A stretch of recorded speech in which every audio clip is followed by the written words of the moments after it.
Hello, everybody. Welcome to this last session of this very interesting day that we've been having here together. We will be finishing off the evening with bringing the consumer into the picture. We've heard about interconnection, we've heard about capacity markets, we've heard about trading schemes, so on and so forth. Now we come to the last, and I would say central question, which is how do you ensure that all of these different schemes empower and enable the consumer to really participate and benefit to the full extent possible? We would say that one of the main and most important tools to do this in the future and now today is through demand response. So I'm very happy to be able to welcome this excellent group of panelists, and I would actually and I will be giving now a presentation on the state of demand response throughout Europe today. We've talked a lot and we've heard a lot about how slow things are moving.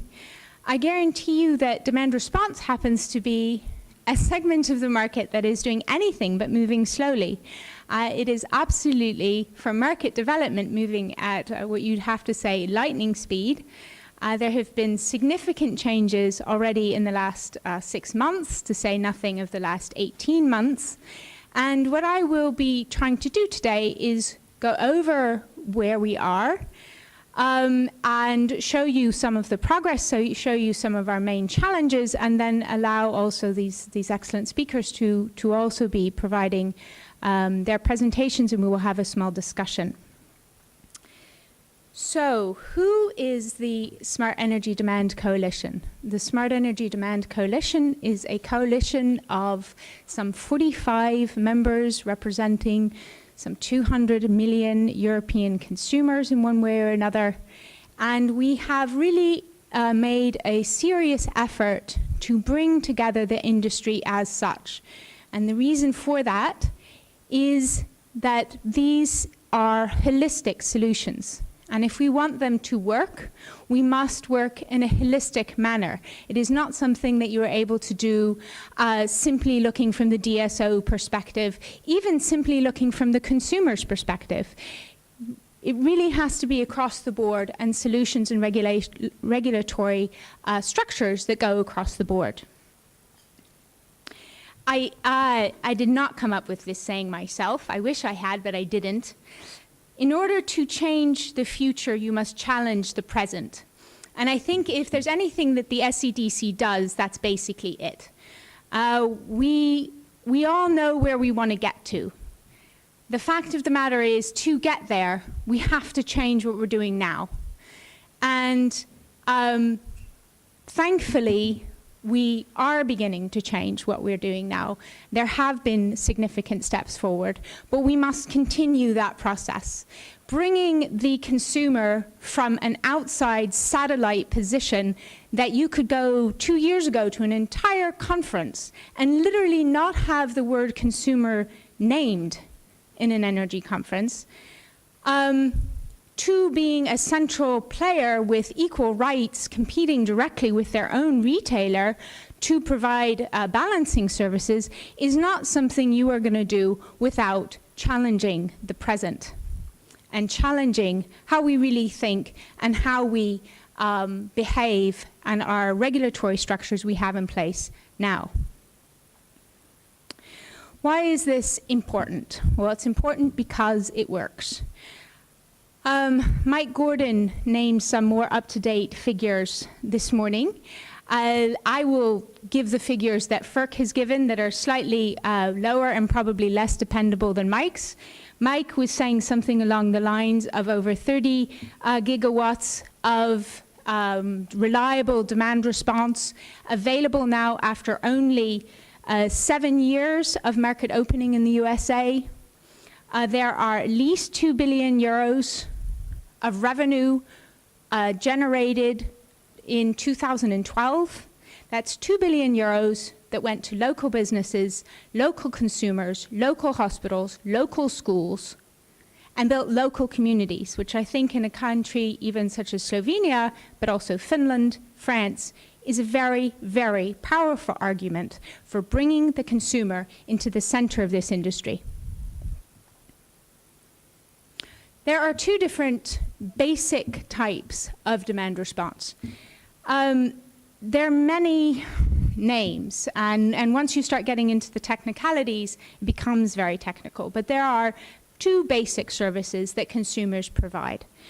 One is as a capacity resource. So we have heard a lot today about impending capacity doom in this region of the world. We're not building power plants fast enough. We're not building interconnection fast enough. Everything we do build is going out of business, so on and so forth. Okay, that's been the tone.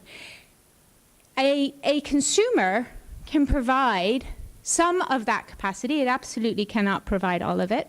It can provide some of that capacity through lowering their consumption at peak times. Here we have an example of 15,000 megawatts coming off of the PJM system. Then what happens there is that resource is cheaper.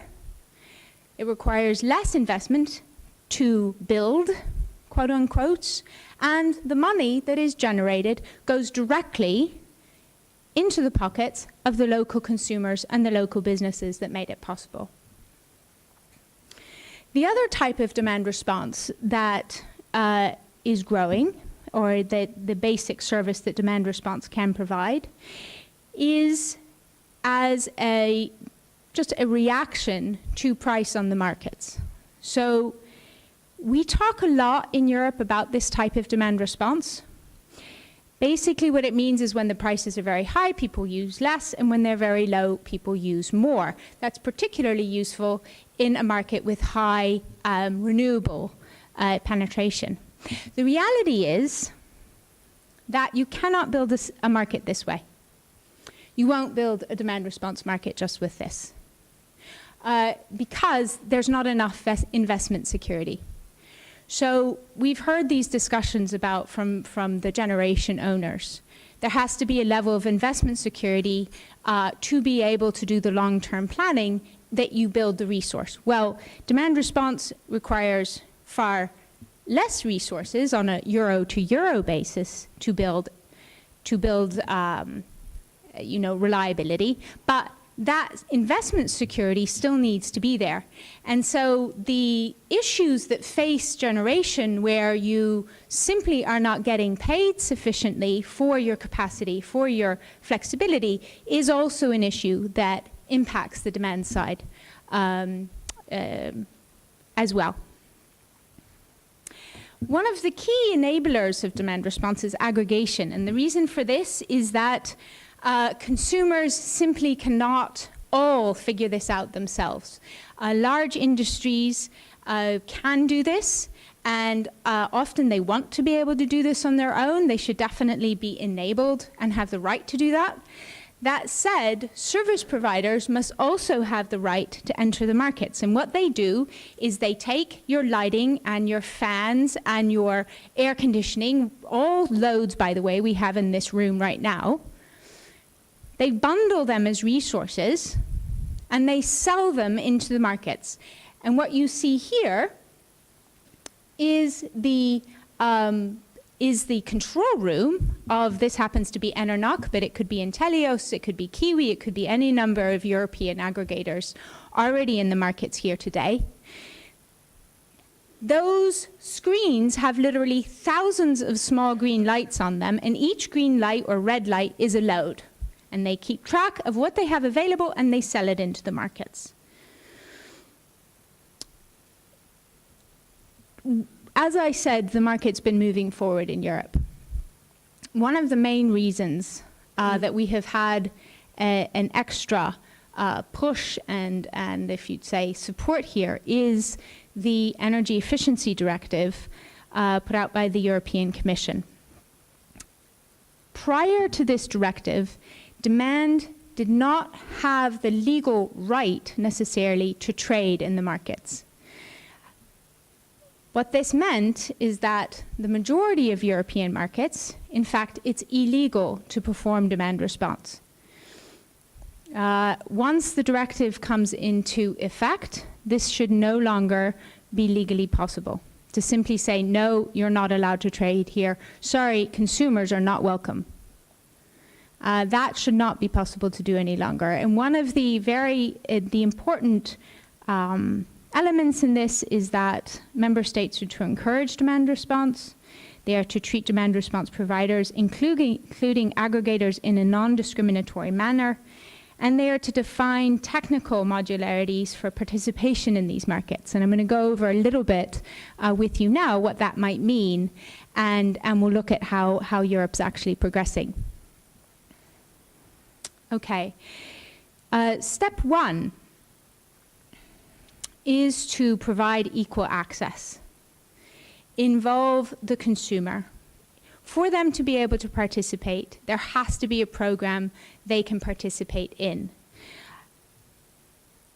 One of the main elements here that we're discovering is that this will require a review of competition law.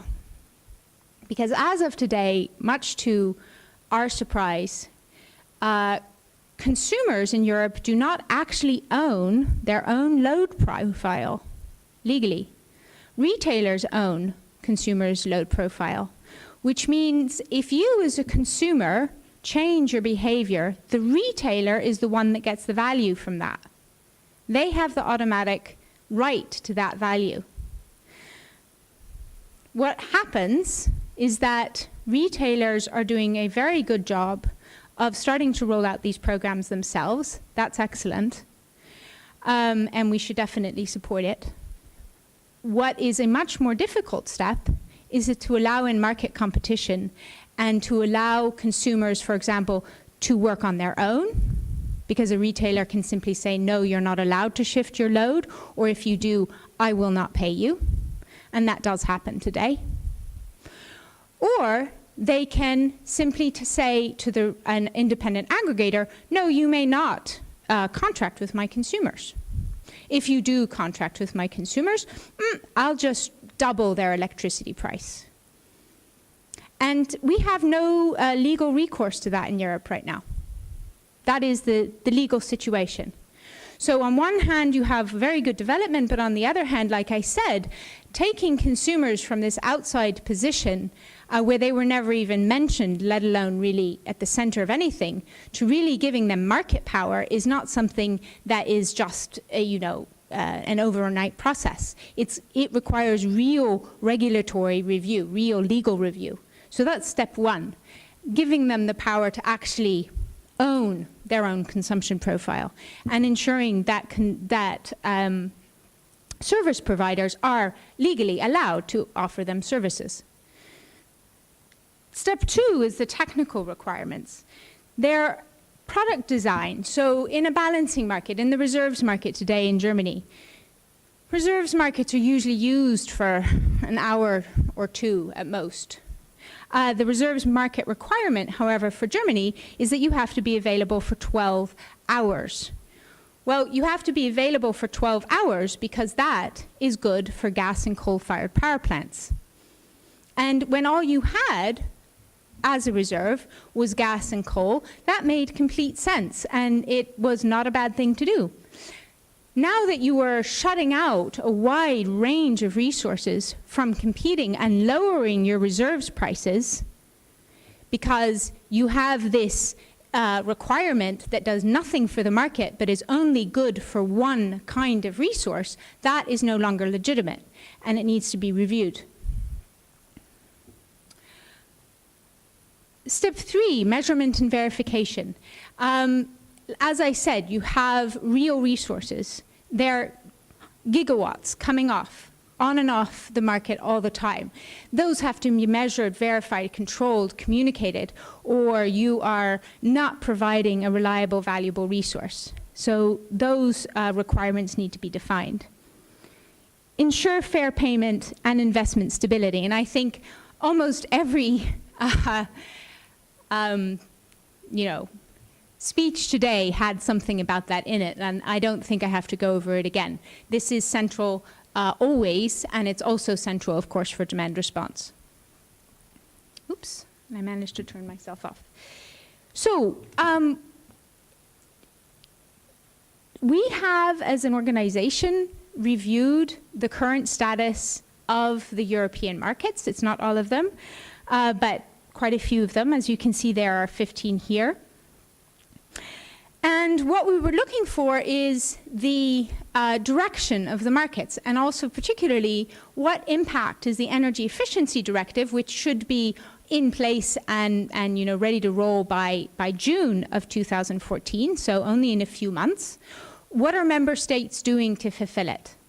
And what we found was, in fact, decently encouraging, in that if you look even at 2013, the difference between 2013, so just to give you, green is a working element, yellow has issues but still allows some consumer participation, orange, they're thinking about enabling demand response, but actually they have such enormous barriers that it's really not going to work.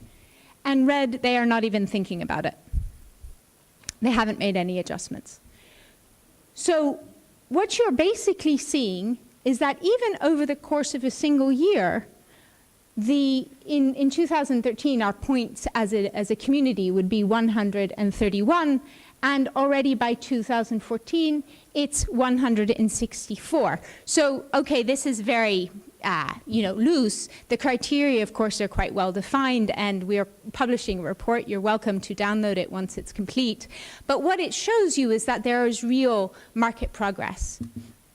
And this is good. We have a lot of orange, we have a lot of red up there still. However, there is definite movement. And if you think that's in the space of a year, that's amazing. And if I had gone 2 years ago, almost all of it would have been red. So, big market openings. As far as the map goes, here you have basically the state of Europe today. And what you're seeing is that large sections are moving forward. I have to say, even though here you're not seeing very much activity, I genuinely don't expect it to stay that way long. There are pockets of frustration, for example, Germany, Spain, Portugal, Italy, so on and so forth, which really have not begun to progress yet, and we hope that they will shortly. Overall, as I said, if you think that 2 years ago this entire map basically would have been red, it's amazing that that amount of regulatory change, especially considering the amount of dedication, work it takes, and goodwill on the part of a wide range of parties, the fact that that's been done in this amount of time is excellent. However, of course, we still have a long way to go. And I'm sure we will hear more about this from our panelists. So thank you very much from me.